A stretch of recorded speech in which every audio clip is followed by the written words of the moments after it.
नमस्कार मित्रों, इस वीडियो में बात प्रशांत किशोर की। प्रशांत किशोर आज पटना में बापू सभागार में मुसलमानों की एक बहुत बड़ी उन्होंने सभा की है। वो अलग अलग समाज के लोगों को पटना में जुटा रहे हैं और उनसे एक संवाद कर रहे हैं, उनको जगाने की कोशिश कर रहे हैं। उनसे ये कह रहे हैं कि बिहार के राजनीति को बदलने की ज़रूरत है।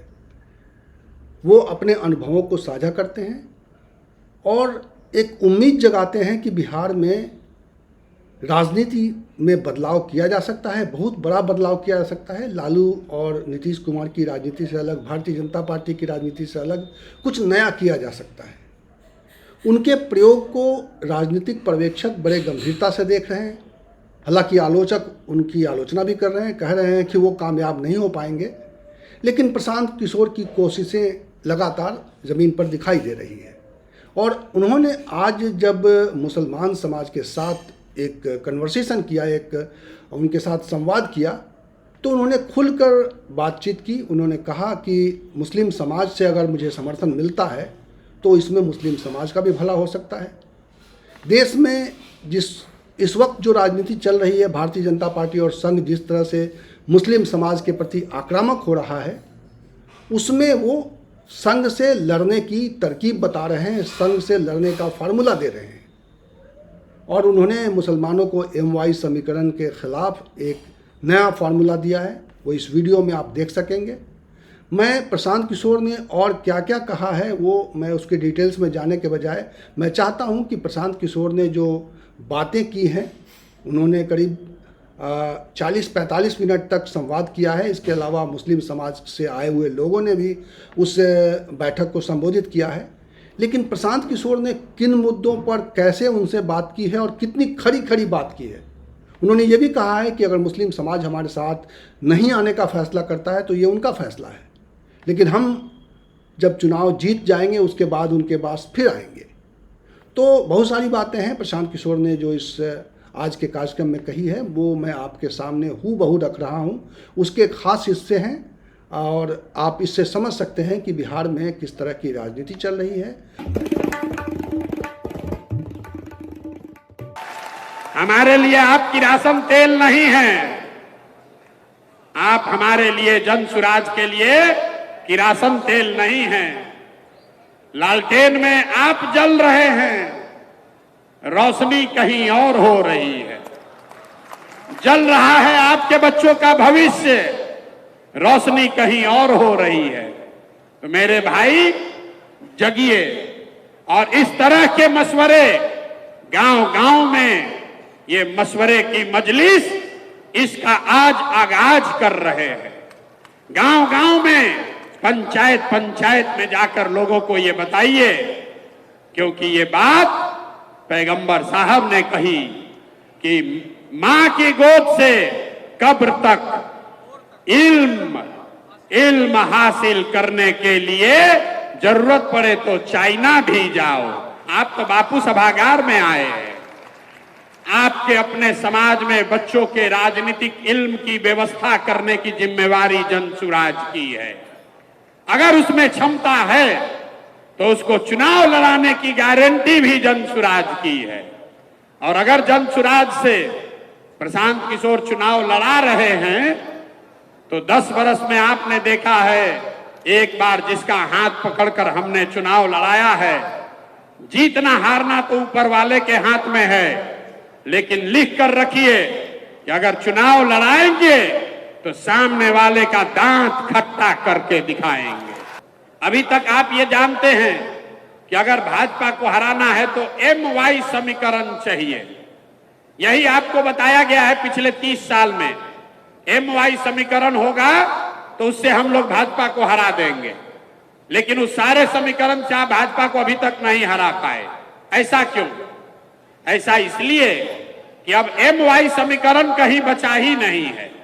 अब समीकरण है YM।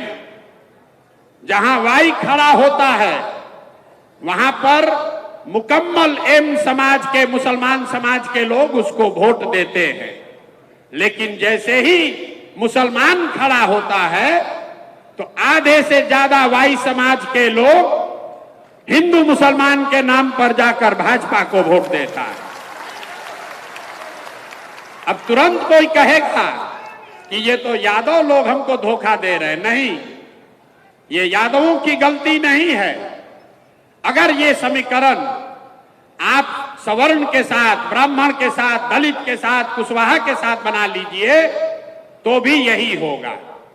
जब वो खड़े होंगे तो आप उसको मुकम्मल वोट दीजिएगा, लेकिन जैसे ही आप खड़े होइएगा तो विचारधारा की तलवार से आधा लोग उसमें कट के हिंदू मुसलमान के नाम पर आपके खिलाफ में वोट करेगा।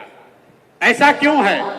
ऐसा इसलिए है कि एक आंकड़ा याद रखिए, इस देश में भाजपा को 36% वोट आया है।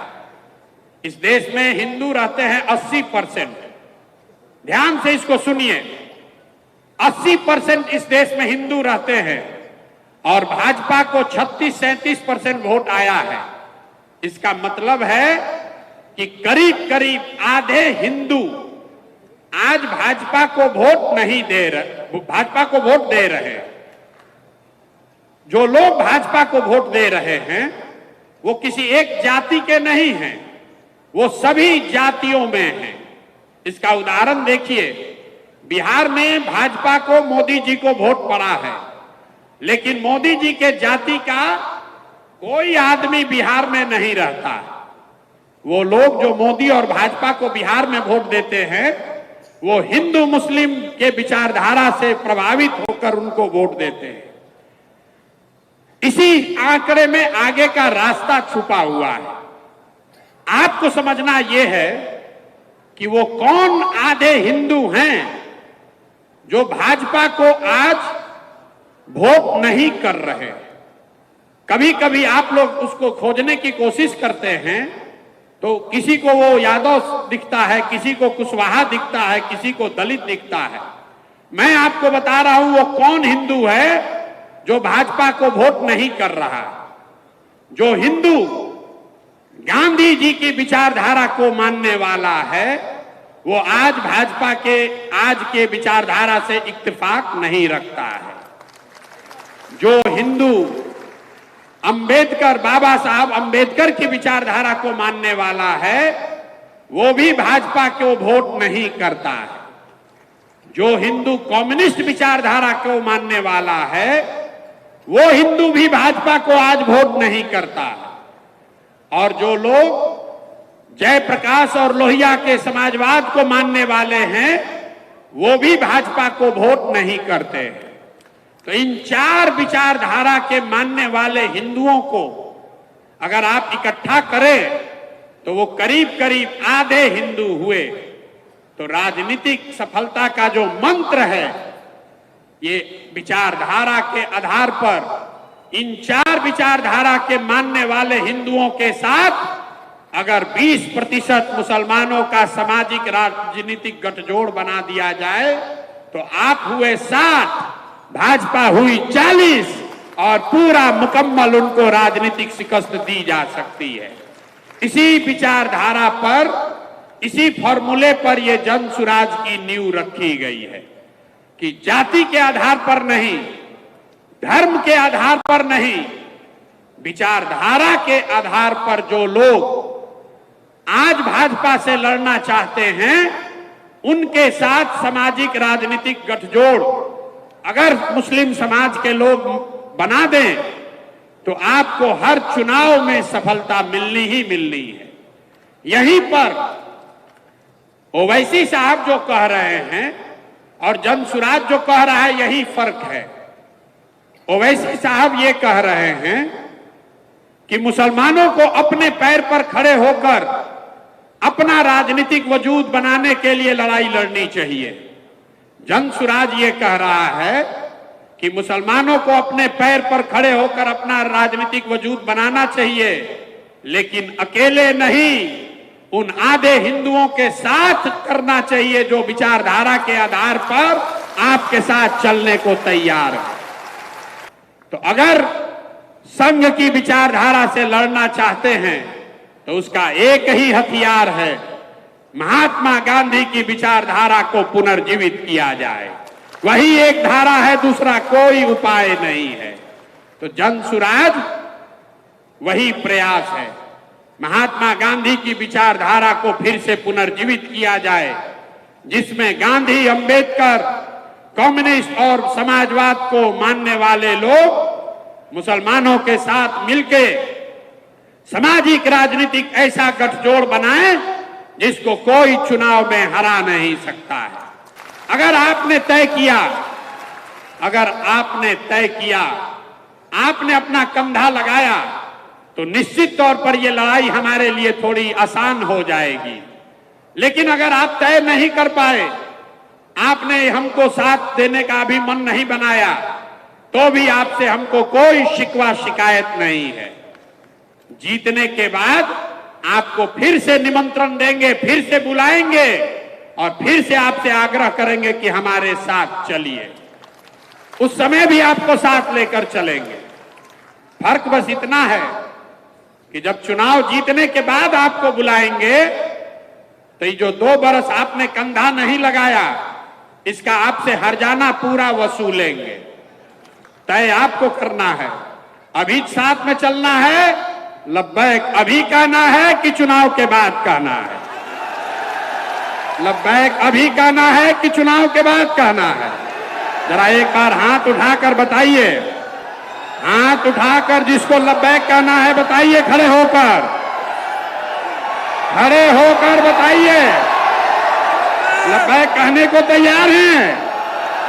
मान लें। सबको बैठ जाइए। सबने आपको एक दूसरे के साथ देखा है। पूरे मंच को साक्षी रख के, इस सभागृह में बैठे, इस मजलिस में बैठे सबको साक्षी रखकर आपने लब्बैक कहा है। आपने कहा है। लब्बैक इसलिए नहीं कहा है कि जनसुराज को वोट देना है।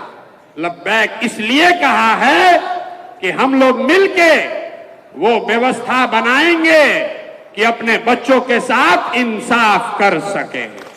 तो प्रशांत किशोर आपका नेता नहीं है, आपका रहबर रहनुमा नहीं है, लेकिन आपको ये विश्वास दिला रहे हैं कि आप हमको वोट दीजिए या मत दीजिए, आपने हमको दुआ दी है। अब अपने अपने बच्चों को हमारे पास भेजिए, जनसुराज के पास भेजिए। आपके गांव में, आपके पंचायत में, आपके इलाके में कोई भी लड़का, चाहे वो जितने भी गरीब परिवार का हो, अगर उसमें राजनीति की सलाहियत है, अगर वो राजनीति करना चाहता है, उसके पास पैसा नहीं है तो कोई बात नहीं है, उसके पिताजी, उसके घर वाले राजनीति में बड़ा चेहरा नहीं है तो कोई बात नहीं है। पैसे का चिंता, व्यवस्था का चिंता अपने भाई, अपने बेटे प्रशांत किशोर पर छोड़िए, लेकिन उन बच्चों को भेजिए, उन बच्चों को मेरे पास भेजिए, जनसुराज के पास भेजिए। इस पूरे सभा में आपको साक्षी रखकर ये बता रहे हैं, अगर अपने समाज से किसी बच्चे को भेजोगे तो उसको प्रशिक्षित भी मैं करूंगा और जनसुराज के खर्चे पर चुनाव भी निश्चित तौर पर लड़ाऊंगा। आपकी 2.5 करोड़ की आबादी है बिहार में। आप हमको हर पंचायत से 5, 7, 10 ऐसे बच्चे निकाल कर दीजिए जिनको राजनीति सिखाया जा सके, जिनको वार्ड सदस्य लड़ाया जा सके, जिनको मुखिया सरपंच बनाया जा सके। अगर उसमें काबिलियत हो तो उसको विधायक भी लड़ाया जाए। जब ये दल बनेगा और 2 तारीख को इसके 25 लोगों के नेतृत्व की घोषणा की जाएगी, तो उसमें 4 या 5 मुसलमान साथी भी चुनकर आएंगे जो इस दल का नेतृत्व करेंगे। इसमें कोई अल्पसंख्यक प्रकोष्ठ नहीं है, कोई प्रकोष्ठ नहीं। जो दल है वो एक ही दल है और उसमें 20% की आपकी भागीदारी सुनिश्चित है। बच गया विधानसभा, तो विधानसभा में 18% आपकी आबादी के हिसाब से जहां पर भी आपकी दावेदारी बनती है, कम से कम 40 विधायक आपके जरूर लड़ाए जाएंगे। लेकिन इससे आगे भी बात कह रहे हैं। कुछ लोग कह रहा है कि तो वोट काट सकते हैं। तो आपने आज तक जिसको रहनुमा बना के रखा है, इस मंच से सीधी आपके जरिए उनको घोषणा चुनौती दे रहे हैं। जहां पर भी राजद के लोग आपके समाज के लोगों को टिकट देंगे, जहां पर भी आपके समाज के लोगों को राजद के लोग टिकट दें, आप उनसे स्वीकार करा लीजिए, जन सुराज वहां मुसलमान उम्मीदवार नहीं खड़ा करेगा। अगर उनमें दम है, अगर उनमें दम है तो ये ऑफर को स्वीकार करके दिखा दें। हम ऑफर दे रहे हैं, सामने आपके कह रहे हैं। आपने भरोसा करके लब्बैक कहा है तो हम आपको कह रहे हैं, जहां पर जो आप 19 साथी लड़कर जीते हुए हैं, उनके खिलाफ हम मुसलमान कैंडिडेट नहीं उतारेंगे। लेकिन जहां पर मुसलमानों की भागीदारी है, वहां पर उनको भी बंटवारा नहीं करना होगा। आपको दूध का दूध, पानी का पानी हो जाएगा कि किसको आपके समाज की चिंता है और किसको अपने लालटेन और अपने रोशनी की चिंता है।